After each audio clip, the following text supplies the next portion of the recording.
म्हणजे त्या लोकांसाठी महिन्याला 10 लाख रुपये कमवणं हे इस्त्री करण्यापेक्षा पण सोपं आहे. मला असं वाटतं की मी लाईफमध्ये करू शकतच नाही काही गोष्ट, आणि असा खचलेला माणूस सेल्फ डाऊट.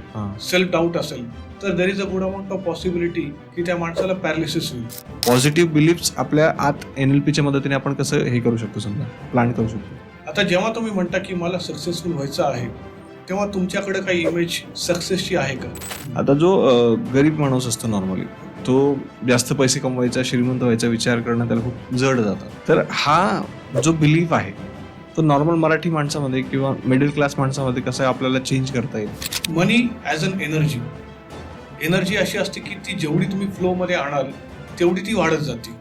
अशी कितीतरी लोक मी बघितलेत की जे इतके गरीब आहेत की पैशाशिवाय त्यांच्याकडे काहीच नाही. मला जर का $1 मिलियन कमवायचे तर $1 मिलियनची एक सेल्फ इमेज क्रिएट करा. ती कशी करायची? स्वतःचे कपडे स्वतः इस्त्री करतो. त्यांना विचारलं की इस्त्री करणं अवघड आहे का? तर नाही आम्ही तर रोजच करतो. तेच एखाद्या HNIला विचारलं मी की सर तुम्ही इस्त्री करू शकता का? तो नाही हे मला म्हणजे इम्पॉसिबल आहे. त्याला विचारलं की सर 10 लाख रुपये एका दिवसाचे कसे कमवायचे? मी तुम्हाला 50 गोष्टी सांगेन. How can you make 10 lakh rupees in